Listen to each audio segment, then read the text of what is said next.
다음. 자, 민주당에서 사실 공수처 강행 분위기가 지금 무르익고 있습니다. 이게 8월 결산국회에서 최대 목표로 지금 걸고 있거든요. 그러니까 국민들이 공수처를 만들게 해달라고 180석 만들어줬는데 왜 아직까지 안 되고 있느냐라는 성토를 많이 듣고 있고 그렇기 때문에 사실 국민의 지지를 받아서 하고 있는 건데 필요할 경우에 공수처법 재개정에 나설 수도 있다. 라고 이제 이해찬 대표가 이렇게 이야기를 하니까 지금 통합당에서는 난리가 난 거예요.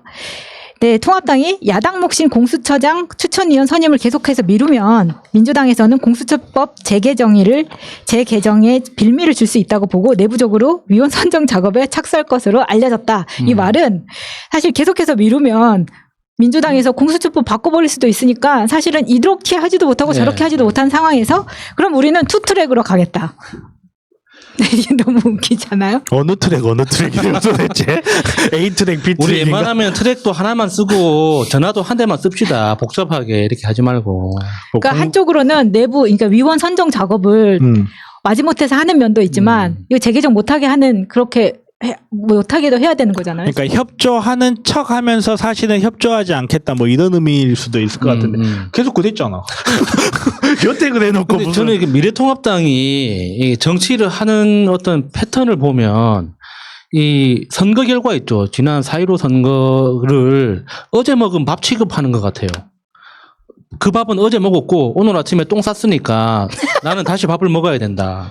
그러니까 선거 결과가 그러니까 그 당시 그냥 여러 식사 중에 한 번밖에 안 된다는 듯이 선거는 선거고 정치는 정치대로 해야지 왜 너희들이 선거에서 이겼다고 이렇게 함부로 구냐 이런 식으로 이야기하는 게 사실 앞뒤 말이 안 맞는 거잖아요.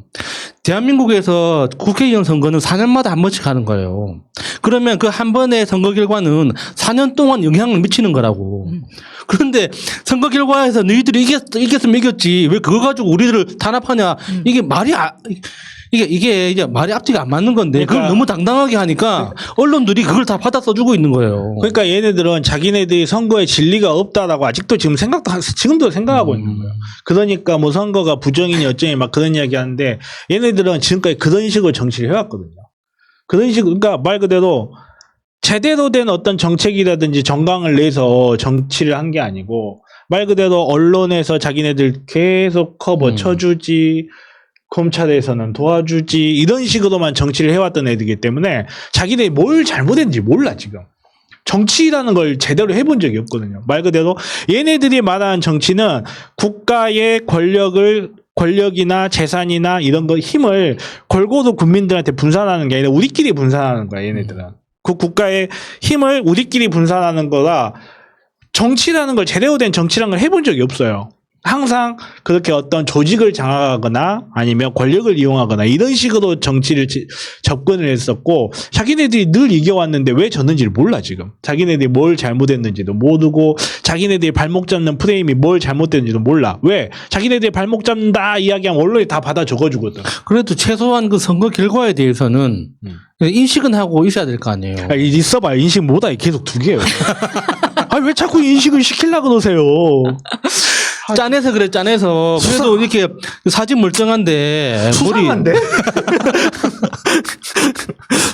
아무튼간에 그런 식으로만 접근을 해와놔서 정신을 못 차려요. 정신을 못 차리고 정치력이 부재하다 보니까 계속 무슨 독재 프레임 강화? 여보세요. 국민들 바보들 아니에요. 우리 국민들 절반 이상이 독재를 경험해본 국민들이에요. 이런 거 가지고 독재 프레임 강화라고 할 수 없고요. 정말로 박근혜 시절 같은 건 사실 이게 완전한 독재라고까지 보기는 어렵지만 거의 독재에 가까운 상황을 느끼고 거기에서 촛불 들고 일어났던 사람들이지 당신네들처럼 언론이 프레임 만들어가지고 국민들이 촛불 들고 일어나서 탄핵이 이루어진 나라도 아니거든요. 근데 이런 소리를 할 수 있다는 것 자체가 굉장히 정치적 부재고 판단력도 부재하다는 거죠. 판단력도 부재하다는 거고 검찰개혁 명분 저는 민주당에서 엄청나게 강력하게 밀고 나가야 되고 이거 밀고 안 나가면 오히려 저는 민주당의 역풍이 불 거라고 생각하고요. 네, 민주당은 힘을 그러라고 국민들이 몰아준 거예요. 그 조국 교수님 사태 있고 그 전 우리 총선 전까지 한번 생각을 한번 해보세요. 조국 교수님 갖고 얼마나 두드려 팼으며 울산 가지고 얼마나 언론에서 보도해 됐으면 그 와중에 국민들이 표를 그렇게 내준 거 그거는요 하라고 준 거예요. 그거 다시 한번 이야기해 주세요. 그 미래통합당에서 그러니까 공수처법이 위헌 심판 신청했잖아요. 아 개코 같은 소리죠. 예. 그게 무슨 그러니까 그게 이제 왜 말이 안 되는지 다시 한번 이야기해 달라고. 삼권 분립에 위배된다는 거고 뭐 아무튼 그런 건데 일단 삼권 분립이라는 게 삼권 행정부 저기 사법부 입법부가 있잖아요. 네. 이 삼권이 분립돼야 된다는 거고 이 삼권 분립 이외의 기관이 있어서는 안 된다는 게 지금 미통당의 논리예요. 근데 이미 선거관리위원회 를 대표로 해서 삼권 분립에 행정부에도 입법부에도 사법부에도 해당되지 않은 수많은 위원회들이 있어요. 가장 선거관리위원회. 대표적인 게 선거관리위원회죠. 제 4부처럼 작용하면서 이렇게 각 부를 모두 통합하는. 그리고 그 우리 공수처라는 게 이 행정부에 소속돼 있는 거지. 이게 어느 부에도 삼권 중에 어느 부에도 해당되지 않는 부라고 볼 수도 없어요. 행정부에 소속돼 있는 거 봐야지. 아, 지금 미래통합당이 헌법재판소에 소송을 건 건 삼권 분립에 위배됐다. 아. 그리고 또 이제 이야기하는 게 수사권 아니 그 검찰 이외의 기소권을 갖는 다른 단체가 생기는 것 자체가 안 된다라고 하는데 뭐 허락 말고 같은 소리고. 그러니까 자기네들 나름대로 어떤 식으로 이야기를 할 수 있겠죠. 할 수는 있겠지만 현실적으로 받아들여질 가능성이 거의 없습니다. 그 이제 또 이야기하는 게 그 공수처를 입법하는 과정에서 패스트트랙 과정에서의 불법성이 있다 뭐 이런 거 가지고 이제 또 헌법재판소에 들어갔는데 그거는 헌법재판소에 받아들여줄 가능성이 거의 없는 게 입법부 내에서 의사 절차 과정을 헌법재판에 받아줄 일이 없어요. 왜냐하면 헌법재판소도 정치기관이에요. 사실 알고 보면 사법기관이라기보다. 그렇기 때문에 국민의 모든 민주적 정당성을 다 갖고 있는 입법부에 대해서 정치기구인 헌법재판소가 안 돼라고 스톱 걸기가 너무 어려워요. 그래서 그거는 받아들여질 가능성이 거의 없다고 생각하시면 돼요.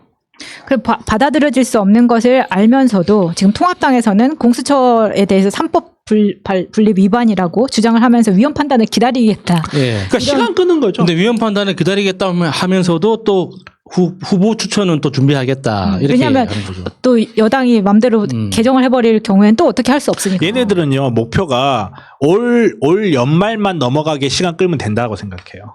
왜냐하면 올 연말 넘어가면 저기 보궐선거 있죠.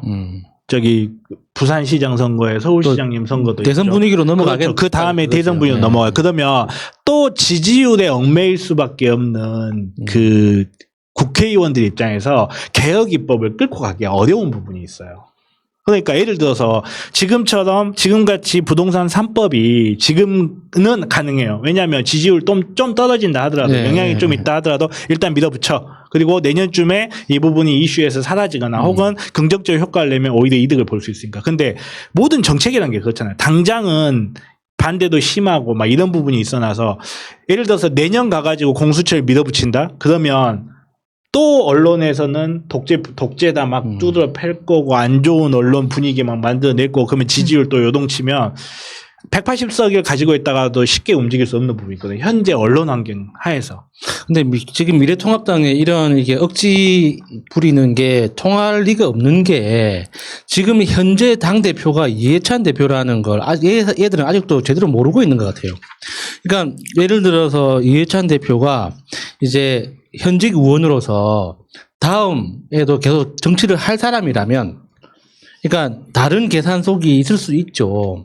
근데 지금 이해찬 대표는 8월 29일까지 임기가 끝나면 대한민국 정치 역사상 전무후무한 기록을 만들고 퇴임하는 거거든요. 완전히 정치에서 은퇴하는 거예요. 뒤가 없다고. 그런데 그 엄청난 그러니까 민주당이 대한민국 그 정치 역사에서 한 정당이 177석을 300석 중에 177석을 차지했던 그 엄청난 대기록을 세우고 거기다가 그 정당의 대표가 2년 임기를 정상적으로 채우고 퇴임을 하는데 거기에 내걸었던 제일 중요한 약속인 이 공수처 설립을 그 흐지부지하고 나갈 것 같습니까? 저는 그게 아니라고 봐요. 절대적으로 이게 다음 당대표로 이 임무가 넘어가면 더 위험해져요. 그러니까 이미 나는 뒤가 없는 사람, 이미 이제 나는 이 정치 인생 끝났기 때문에 여기에서 어떤 무리를 해서라도 반드시 이 공수처 설치를 완수하고 나갈 거라고요. 그러니까 저는 우리 이해찬 형아가 끝까지 건강하게 잘 해낼 거라고 이게 믿는데 이걸 미통당 애들이 잘 모르는 것 같아요. 근데 이제 이게 보름 정도밖에 안 남았단 말이에요. 네. 굉장히 보름이라면 국회에서 보름은 하루가 될 수도 있고 1년이 될 수도 있습니다. 아무튼 간에 공수처 문제는요, 제 생각에는 민주당 입장에서도 양보하기 힘들 거예요. 왜냐면 민주당 입장에서도 지금 조국 교수님 사퇴를 한번 받고 유시민 이사장님한테 어떤 짓을 하려고 하는 것도 봤는데 이거를 공수처를 밀지 않고 검찰을 그냥 고삐 풀린 망아지로 놔두면 민주당 의원들 입장에서 모가래가 선을 할 거거든요. 그럴 수밖에 없잖아요. 자기 다음 타겟은 자기가 될 수도 있는 거거든. 그러다 보니까 민주당 입장에서도 이렇게 정치적인 유불리를 떠나서도 좀 밀고 나가지 않기 어려운 부분이 분명히 있을 거예요. 지금 여기까지 왔는데 여기에서 검찰에 밀려가지고 공수처를 포기한다? 제가 봤을 때는 정말 이렇게 공수처 열심히 추진하던 의원들은 잠 잘 안 올 거예요, 정말로. 근데 지금 흔들고 있는 게 이런 거잖아요. 뭐 검찰 인사의 후폭풍 이런 걸로 내부에서 이제 공수처 속도 조절론이 나온다 이런 이야기가 있습니다. 근데 이게 언론사 내부에서 나오나 보죠. 그러니까 아니 검찰 인사의 후폭풍이라는 거는 사실 대부분의 국민이 동의하는 국민들은 가만히 있는 거예요.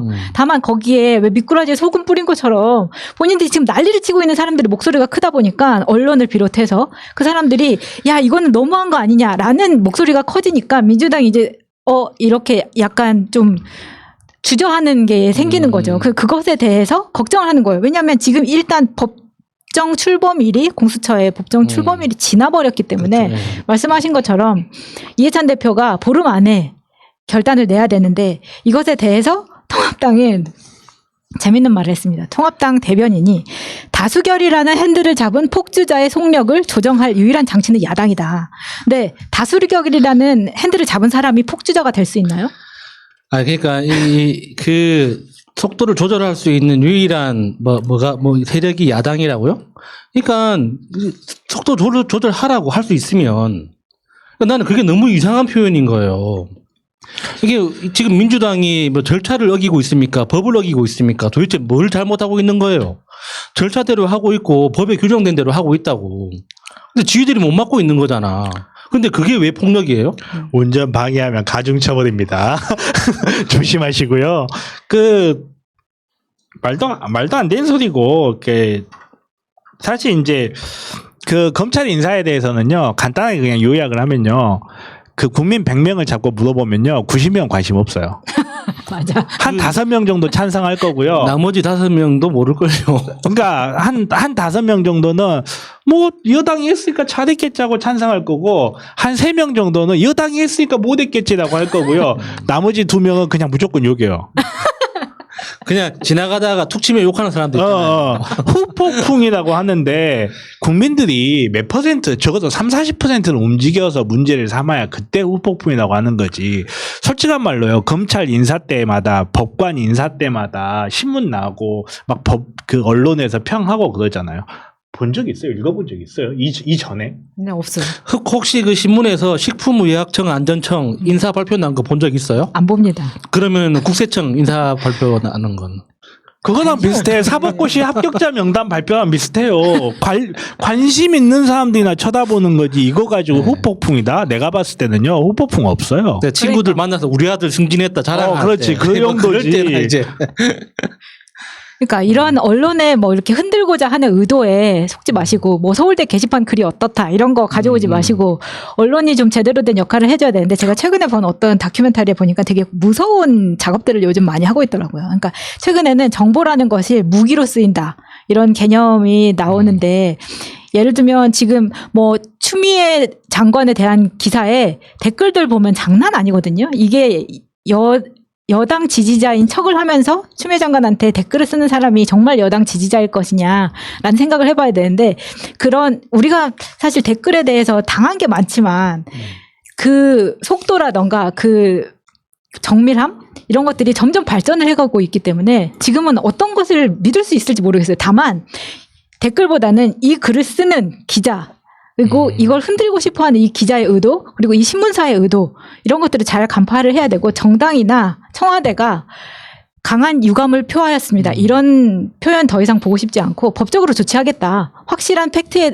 그러니까 가짜 뉴스에 대해서 그리고 이렇게 분위기를 흔들고 싶어하는 애들의 다분한 의도는 지금 우리 방송을 보는 10,000명 넘는 사람들이나 앞으로 보게 될 10만 명 넘는 사람들이나 그리고 대부분의 국민들이 핸드폰이 손안에 있는 한 다 많은 국민이 알게 되어 있다고 생각합니다. 뭔가 미심쩍을 때는 새날을 보세요.